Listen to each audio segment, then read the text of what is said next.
श्री महागणपतये नमः। श्री सरस्वती नमः। श्री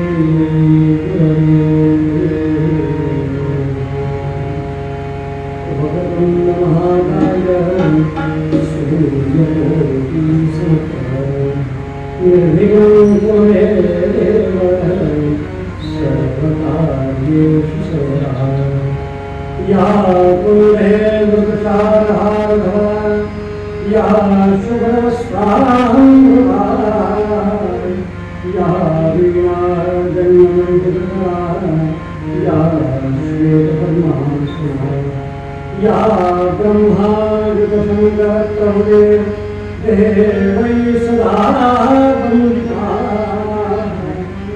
सा महाभाग्य सरस्वती भगवते दयालु साधवी जमुना दयालु श्रावसुना दयालु चामुखी सर्वदा नाम कीर्ते नमस्कारया गुरुर्ब्रह्मा गुरुर्विष्णुः गुरुर्देवो महेश्वरः गुरुः साक्षात् परब्रह्म तस्मै श्री गुरवे नमः। आपदामपहर्तारं दातारं सर्वसम्पदां लोकाभिरामं श्रीरामं भूयो भूयो नमाम्यहम्। मनोजवं मार्गपुण्डभेदं जितेन्द्रियं बुद्धिमतां वरिष्ठं वातात्मजं वायुतमुक्तं श्रीरामदूतं शरणं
Namaste.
रघुपति राघव राम सतीवनाम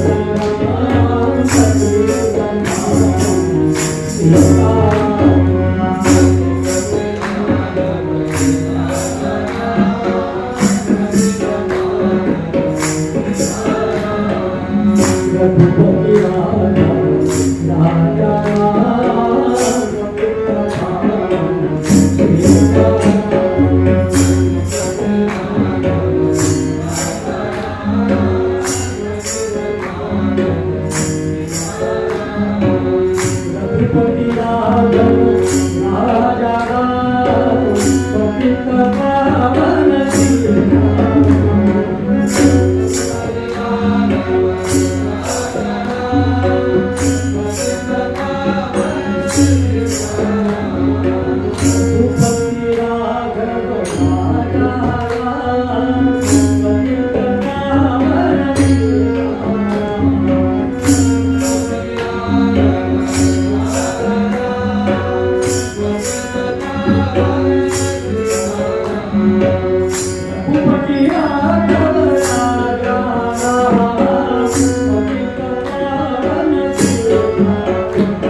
सगळ्या कीर्तनकारांसमोर विषय मांडण्याचा पहिलाच योग आहे.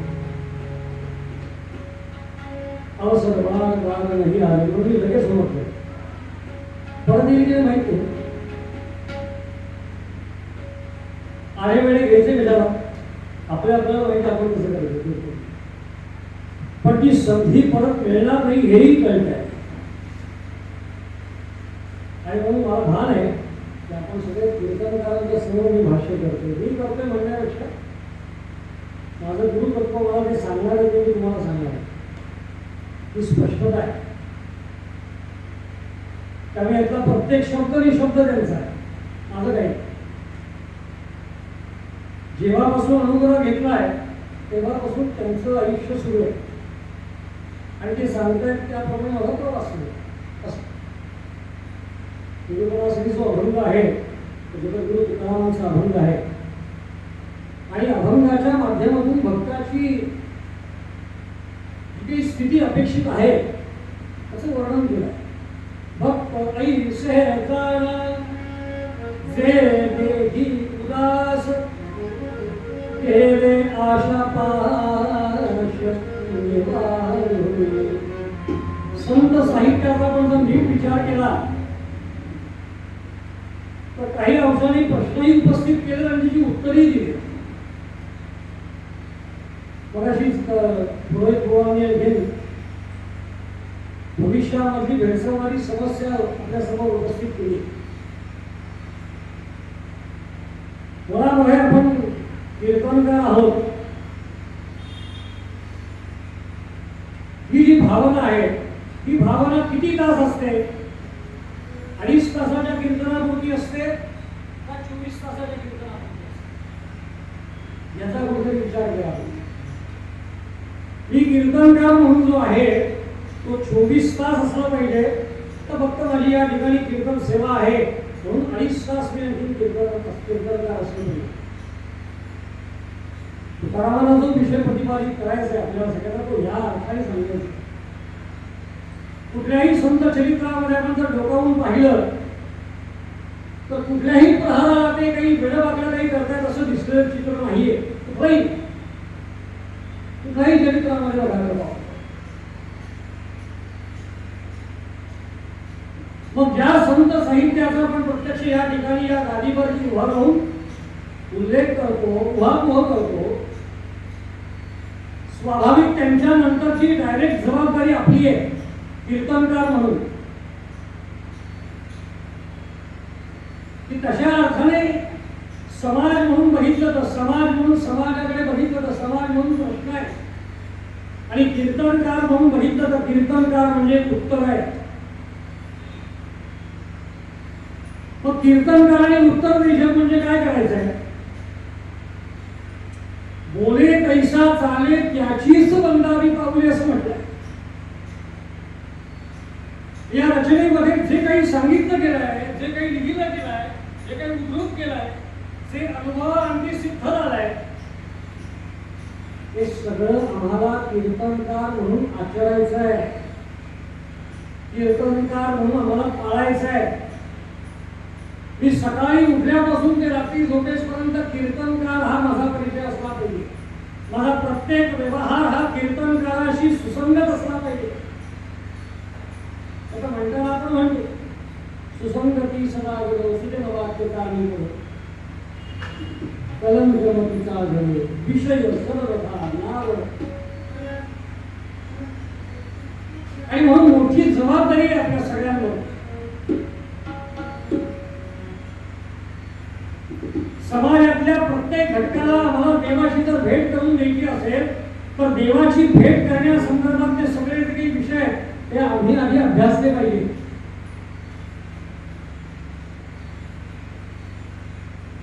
आणि म्हणून पुढच्या कार्यामध्ये ते म्हणले कारण आज 5 वाजता कीर्तन संपवायचं.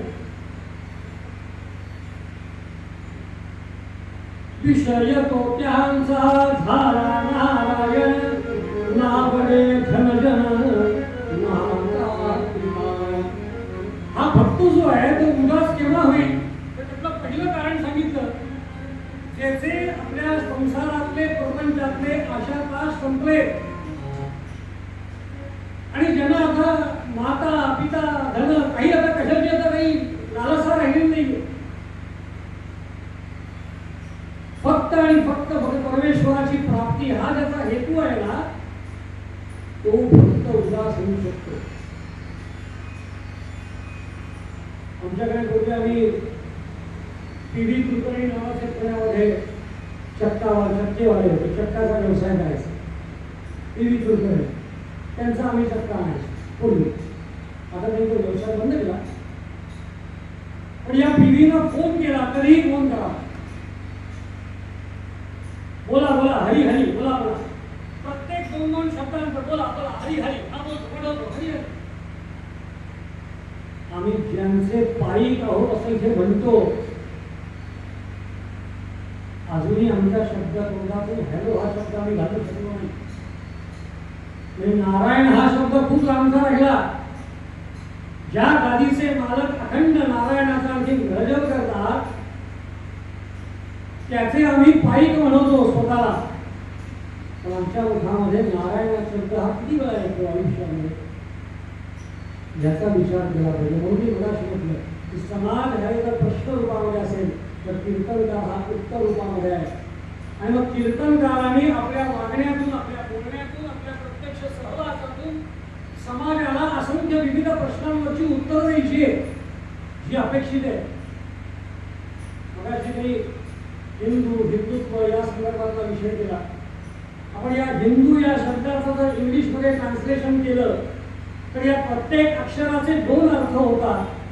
आणि या प्रत्येक अक्षराचं म्हणणं आहे ही जी आमची संस्कृती आहे त्याचं स्पेलिंग असं होतं इंग्लिशमध्ये HINDU. याचा जर विचार केला तर प्रत्येक अक्षराचं म्हणणं आहे, प्रत्येक अक्षरामध्ये 2 अर्थगर्भित अर्थ दडलेले. पहिला H म्हणजे H फॉर ह्युमॅनिटी आणि दुसरा H चा अर्थ आहे H फॉर हार्मनी. आज मानवता आम्हाला शिकवावी लागणार आहे. आज आनंद जो आणखी संसारातून, आणखी प्रपंचातून, आणखी आयुष्यातून जो निघून चालला आहे त्या आनंदाला कुठेतरी पुन्हा एकदा आम्हाला जागेवर आणावं लागेल. दुसरं अक्षर येतं ते म्हणजे I फॉर इंटिग्रिटी आणि दुसरा I फॉर इंटेन्सिटी. जो अतिदक्षता विभाग म्हणून आपण हॉस्पिटलमध्ये गेलो की अतिदक्षता विभागामध्ये त्या ठेवल्या असं म्हणतात, तिथे आपल्याला परवानगी मिळत नाही जायला. आणि म्हणून हे 2 अक्षर, या 2 शब्दांचे विचार, हा जो सांस्कृतिक विचार आहे की इंटिग्रिटी म्हणजे त्या अर्थाने आम्ही एकाग्र होणं त्या विषयाची, आणि अतिदक्ष होणं ते रोहित बुवांनी मगाशी सांगितलं की आमची संख्या पर्यायाने कमी आहे. त्या कोंडाची पडदंडी किती माणसं मेली? फक्त 60 मावळे गेले, 60 मावळे. पण ते मावळे कसे होते?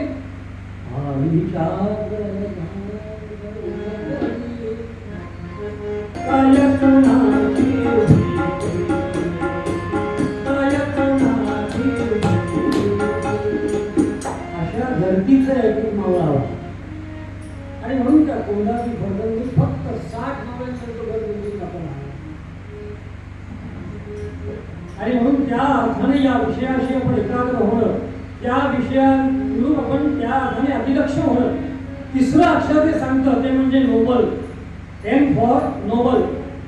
आता नोबल याचा एक अर्थ आहे तो म्हणजे आदर्श, आणि दुसरा नोबलचा अर्थ आहे तो म्हणजे नॉवेल्टी. आपण बाजारामध्ये गेलो तर नॉवेल्टीची दुकानं खूप दिसतात. नॉवेल्टीची दुकानं म्हणजे काय की त्या दुकानामध्ये सगळ्या प्रकारच्या वस्तू आहेत.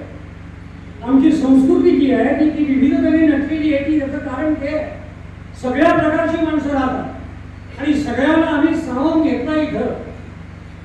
आणि म्हणून त्या आदर्शत्वाचा आणि त्या वैविध्यतेचा आम्ही कीर्तनकार म्हणून विचार केला पाहिजे. पुढचा शब्द येतो तो म्हणजे डी फॉर डिवाइन, आणि पुढचा अर्थ येतो डी फॉर ड्युरेबिलिटी. हे ईश्वरी कार्य आहे, हे आम्ही समजून घेतलं पाहिजे. आणि हे अनादी काळापासून चालू आहे. आजपर्यंत कोणाची माय वेळली नाही.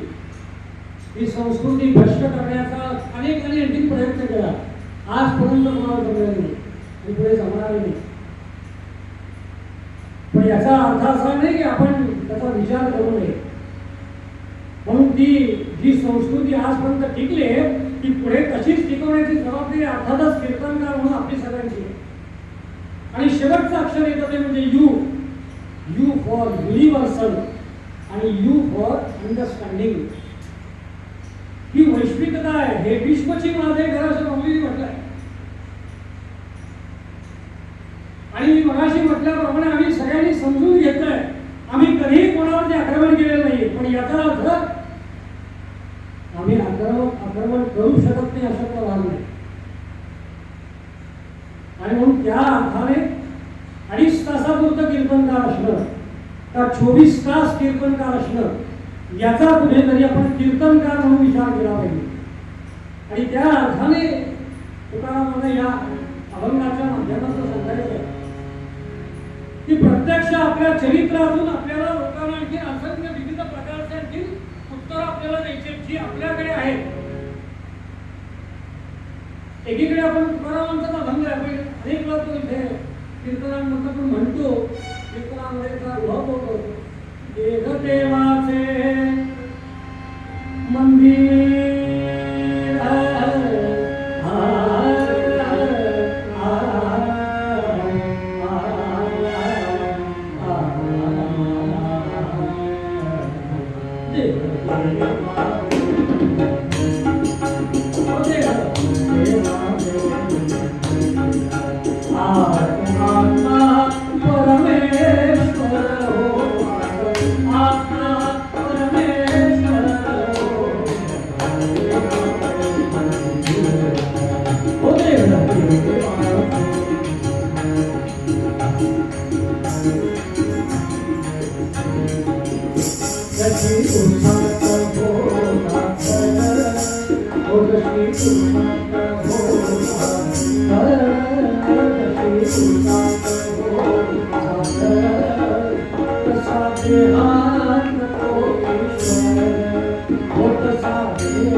या देहाला आम्ही जर म्हटलं या देहाला भगवंताचं मंदिर म्हटलं हे परवा हा विषय केला होता. तुकारामांनी रचना करताना म्हटलं की या देहाला देह मंदिर असं म्हटलंय. मग मंदिरामध्ये आपण कुठल्या कुठल्या गोष्टी वर्ज करतो. ज्या ज्या वर्ज आहेत त्या सगळ्या गोष्टी मंदिरामध्ये आपण करत नाही. उदाहरणार्थ धूम्रपान करणं, तंबाखूचं व्यसन करणं, मद्यपान करणं इथपासून सगळं या सगळ्या गोष्टी जर आणखी मंदिराच्या आतमध्ये जाणवले आहेत. पण तुकाराम महाराज म्हणतात की या देहाला जर मंदिर म्हटलं गेले देह देवाचे मंदिर मग या देहाला जर आणखी मंदिर स्वरूपाचं आणखी त्याला जर उपाधी दिली मग या देहामध्ये तंबाखू का.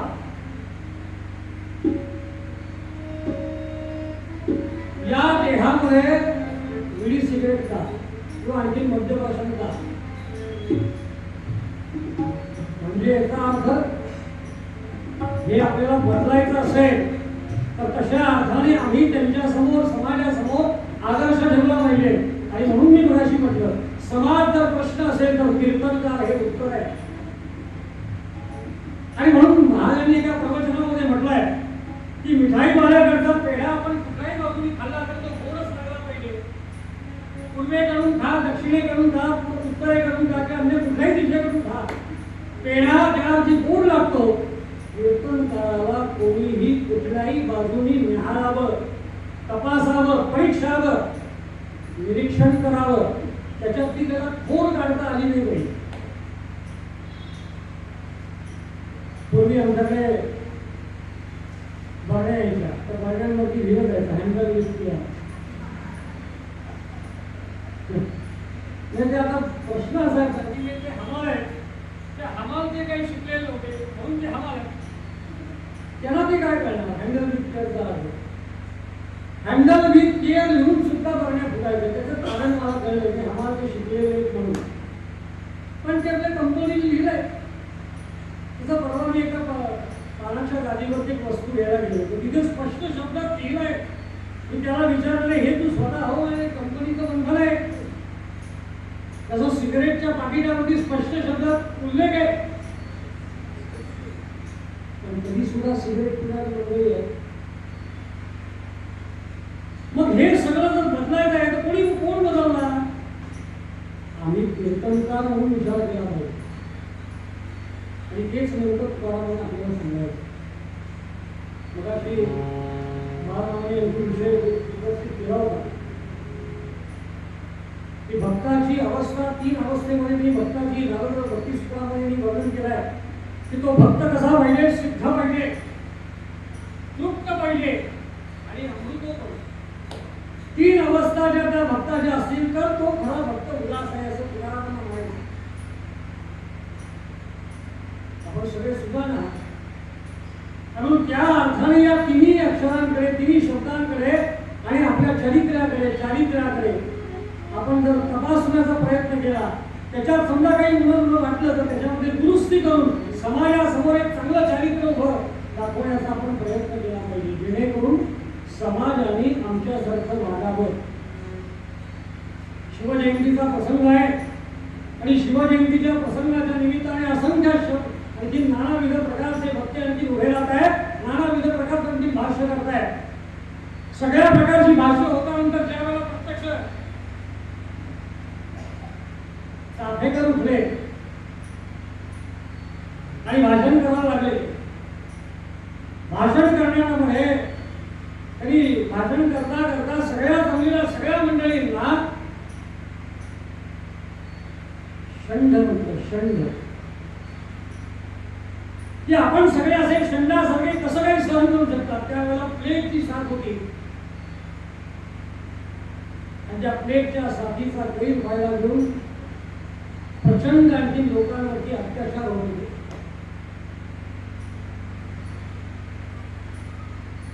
त्याच्यानंतर लोकमान्य टिळक उभे राहिले कीर्तनासाठी, प्रवचनासाठी. अत्यंत धीर गंभीर आवाजामध्ये टिळकांनी आणखी तो विषय केला. मला सांगण्याचा मुद्दा एवढाच आहे की शब्दाला एक धार असते, लक्षात ठेवा. कार्यक्रम संपला. कार्यक्रम संपल्यानंतर सगळी मंडळी निघून गेली. टिळक आणखी प्रत्यक्ष आपले पादत्राणामध्ये आपले पाय घालत होते आणि शेजारी दामोदर पंतही होते. घालता घालता त्या चपलेमध्ये पाय हात सरकवता एवढंच म्हटलं की भाषणकर्त्यामध्ये जर पुरुषार्थ असता तर तो रॅन एव्हाना जिवंत राहिला नसता. बस एवढंच वाक्य पुरेसर. इथेच तो रॅन गेलाय दामोदर पंतांच्या मनामध्ये. आता टिळकांचे चरित्र काय आपण विचार केला पाहिजे. आणि म्हणून ही जी सगळी महापुरुष आहे ज्याला आपण महा अशी आणखी उपाधी लावतो, ही उगाच होतात का? एका दिवसात होतात? तर निश्चित अर्थाने त्यांची विशेषत्व आहे, त्यांची निश्चित दिनचर्या आहे आणि त्या दिनचर्येप्रमाणेच ते राहतात. कधीही बदलत नाही ती दिनचर्या. म्हणून ते महापुरुष आहेत आणि अशा महापुरुषांची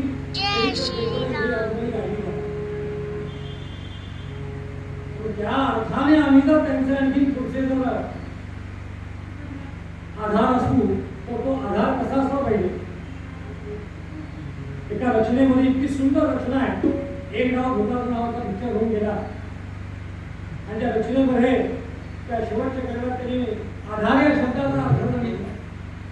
तुझ्या हाती असे एक पुरातन काठी, तुझ्या हाती असे एक पुरातन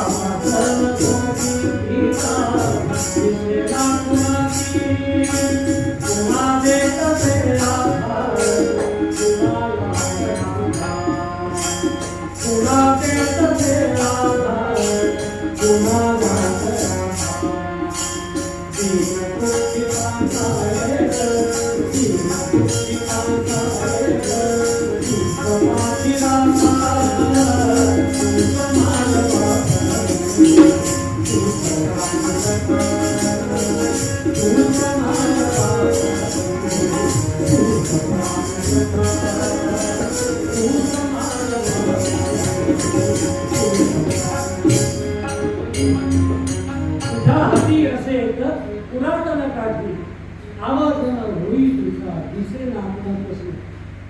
खरंच परमेश्वराच्या आकलना संदर्भातलं जसं माऊलीने आणखी हरिपाठामध्ये लिहिलं आहे स्पष्ट केलं आहे की संतांचे संगती मनोमार्गे गती असं म्हणतात.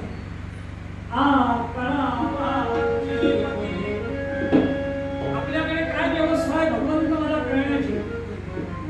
मी भगवंताला पाहिलं आहे ज्या रामकृष्णाने प्रत्यक्ष विवेकानंदांना ज्या छाती ठोकपणे सांगितलं असं आजचा कीर्तनकार सांगू शकतो का.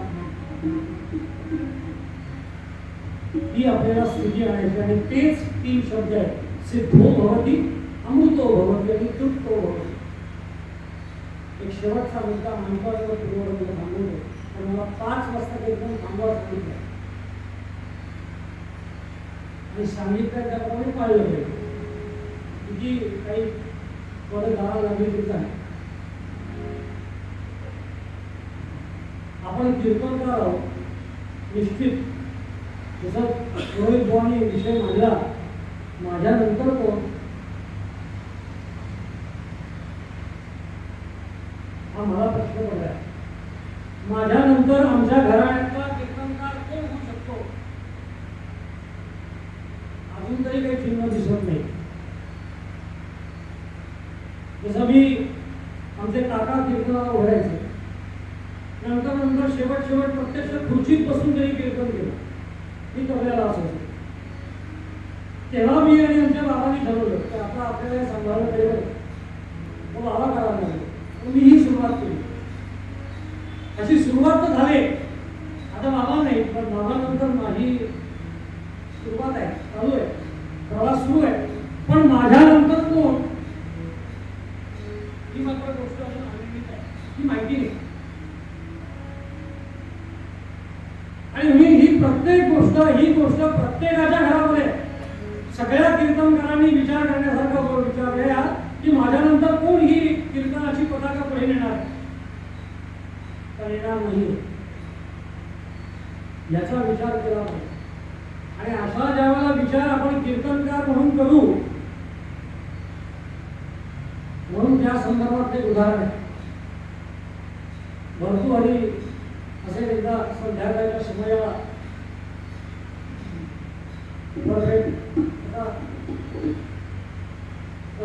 फिरावं लावून बाहेर पडलेले असताना एका घरासमोर बसलेली एक विधवा महिला त्यांना दिसली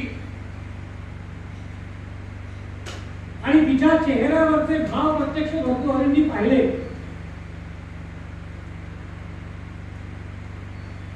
आणि ते पाहिल्यानंतर स्वाभाविक मनामध्ये विचार आला की माझ्या राज्यामध्ये ही लहान अवस्था का चेहऱ्यावरती एवढं संकट कोसळण्याचं काय झालं या पहिल्या गोष्टी. आणि म्हणून त्यांनी जवळ येऊन आणखी तिला विचारणा केली की काय आपली समस्या काय.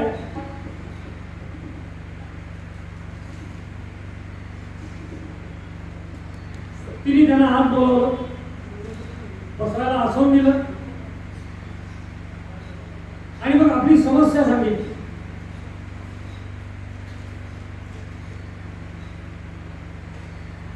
पाणी मध्ये आलं सगळे डायव्हर्ट झाले.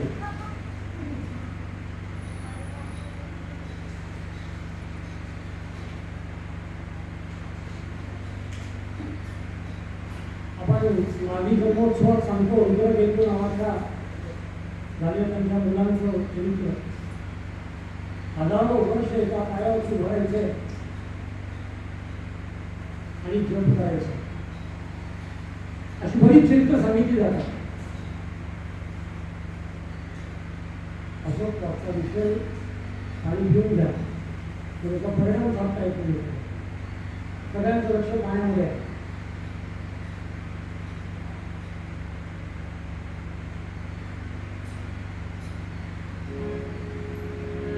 आणि मग ती आपली व्यथा सांगितली. व्यथा काय सांगितली की मला म्हणे आपल्यासारखा नव्हे नव्हे मला आपल्यापासून आपल्यासारखा मुलगा हवाय. तिने व्यथा काय मांडली मला म्हणे आपल्यापासून मोठा मुलगा हवाय. आजचं जर ते हे असतं प्रसंग असता एवढा प्रश्न निर्माण झालाच नसता, लगेच उत्तर मिळालं असतं. पण तो काळ होता, त्या काळामध्ये सुद्धा भरपूर असं म्हणतात की तुझ्या इच्छेप्रमाणे माझ्यासारखा मुलगा मला निर्मित करता येईल याची मला शाश्वती नाही, तेव्हा आई तू मला मुलगा म्हणून स्वीकार. असा राजा आहे. त्या छत्रपतींच्या राज्यामध्ये असंख्य रोज आणखी वार्ता आहे. मग या वार्ता काय, आम्ही कीर्तनकार जागे आहोत असं म्हणतोय. आम्हाला समाजाची मानसिकता बदलायची आहे आणि ही जिथपर्यंत बदलली जात नाही ना तिथपर्यंत याच प्रकारचे आणखी दुष्कर्म होत राहतील. पण समाजाची मानसिकता बदलताना आधी केले मग सांगितले. माझ्याबद्दल जितके आणखी गैर किंवा दोष आहे ते सगळे आधी मी त्याचं निवारण केलं पाहिजे, ते संपवले पाहिजे आणि मग मी समाजासमोर भरायला पाहिजे सांगायला. असं करू नका. त्याच्यामध्ये लोक आपल्याला ऐकवतात, लोक सांगे ब्रह्मज्ञान, लोक आपल्याला ऐकवतात. असं नको व्हायला. आणि म्हणून तुकारामांनी जे सत्य म्हटलंय ना ते सत्य आहे. जो भक्त अशा पद्धतीने जेव्हा उदास होईल ना ते सत्य आहे असं तुकारामाला सांगायचं आहे. आणि ही सत्यता एकच अशी व्यक्ती आहे की त्या व्यक्तीच्या माध्यमातून आपण ती प्राप्त करू शकतो. ते म्हणजे अर्थातच आपल्या जीवनामध्ये आपले असलेले गुरु. या गुरूंच्या माध्यमातूनच हे सगळं आपण सिद्ध करू शकतो, या सगळ्या गोष्टी शक्य करू शकतो. म्हणून स्वामींचं म्हणणं आहे की अशक्य ते शक्य करतील स्वामी, किंवा भिवू नकोस मी तुझ्या पाठीशी उभा आहे. मग या सगळ्या गोष्टी जर आमच्या बरोबर आहे मग आम्ही समाजाला उत्तर द्यायला कमी का पडतोय या अर्थाने आम्ही विचार केला पाहिजे. वेळ प्रसंगी आणखी कमी विधानीमध्ये आम्हाला काम करायला लागलं तरी चालेल, आम्ही ते काम केलं पाहिजे. मला एवढे दिले तरच मी येईन अशा यांनी उन्नती होत नाही, अशा यांनी समाज सुधारत नाही, अशा यांनी आपलं केलेलं भाष्य कीर्तनामधलं भाष्य प्रभावित होत नाही. मुळामध्ये जे मिळतंय ना, कारण राजाने म्हटलंय हे राज्य व्हावे ही तो तिथे आणखी आमचा राजाला म्हणतोय त्याच्यापेक्षा आमचं नक्कीच प्राबल्य जास्त आहे. आम्ही तेच म्हटलं पाहिजे. म्हणून तशा अर्थाने आजच्या विचाराकडे पाहूया.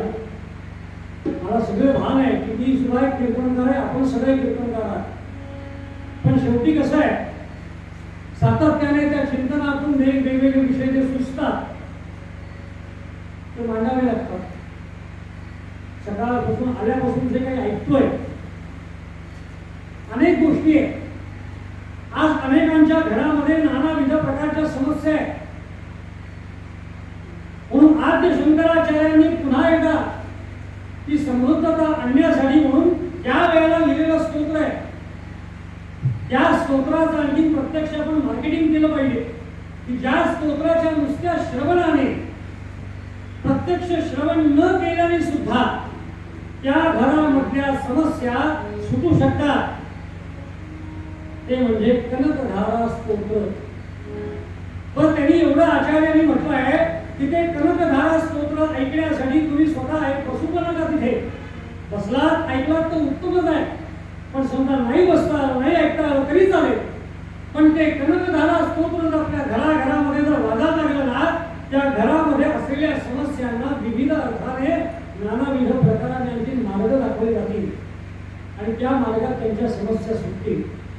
कनक म्हणजे पैसा आणि धारा म्हणजे पाऊस. आज समाजामध्ये पैशाचा पाऊस पाडून दाखवतो असं जे काही प्रकरण चालू आहे त्याचा आणि याच्याशी काही संबंध नाही. आणि तशा अर्थाने या कनकधारा स्तोत्राचं प्रत्येक घराघरामध्ये प्रत्यक्ष आणखीन ते वादन झालं पाहिजे. ती स्पंदनं घराघरामध्ये आणखी स्फुरली पाहिजे. कारण प्रत्येकाच्या घरामध्ये वेगवेगळ्या प्रकारच्या समस्या आहेत. साधी गोष्ट आपण प्रत्यक्ष भोजन करताना सुद्धा होती बालनवाशी विषय केला की ज्यांनी आदर्श घडवावे, ज्यांनी आदर्श ठेवावा, त्यांनी त्याच अर्थाने आदर्शत्वानेच राहिलं पाहिजे, आदर्शत्वानेच वागलं पाहिजे. त्याच्यामध्ये कुठेही तडजोड करता उपयोगी नाही. भोजनाच्या वेळेला आपल्या मनामध्ये जे विचार असतात त्या विचारांचं प्रत्यक्ष आपल्या अंतरंगामध्ये त्याचं वातावरण तयार होतं. आपण प्रयोग करून बघा, रात्री पाणी प्या आणि सांगा मला 5 वाजता उठायचं आहे, मला 4 वाजता उठायचं आहे. ते प्यायलेलं पाणी आपल्याला उठवतं बरोबर 4 वाजता गजर होण्याच्या अगोदर. जर पाणी एवढा प्रभाव पाडू शकतो, तेच अन्न, त्याच अन्नाच्या सेवनाच्या मध्ये आपण जर नकारात्मक विचार मांडत असतो आणि अन्न सेवन करत असू, तर निश्चित अर्थाने आपल्या आयुष्यामध्ये नकारात्मक भूमिका तयार व्हायला काही फार वेळ लागत नाही. आणि म्हणून कीर्तनकार म्हणून आम्हाला कायम सकारात्मक राहायचं आहे आणि समाजाला सुद्धा सकारात्मक करायचं आहे, ही आमची आद्य जबाबदारी आहे. आणि या जबाबदारीसाठी वेळ प्रसंगी आम्हाला कुठल्याही प्रकारचा त्याग करावा लागला तरी चालेल, त्यासाठी आम्ही प्रतिबद्ध आहोत. म्हणून कीर्तन करावं अशा अर्थाने आजच्या विचाराकडे पाहिलं पाहिजे. सामान्यातल्या सामान्य माणसाने भगवंताला प्राप्त करून घेतलं असं कोणी प्राप्त करून घेतलं ते प्रत्यक्ष उत्तरंगामध्ये ऐकूया. म्हणून मूळ पदामध्ये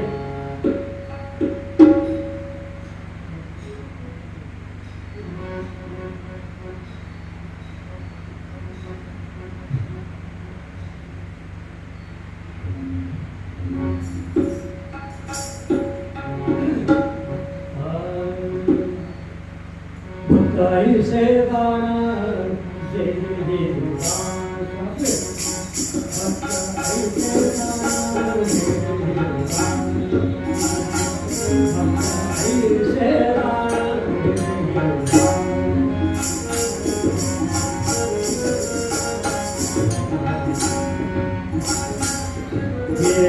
आशा पाश निवाधूने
Hallelujah.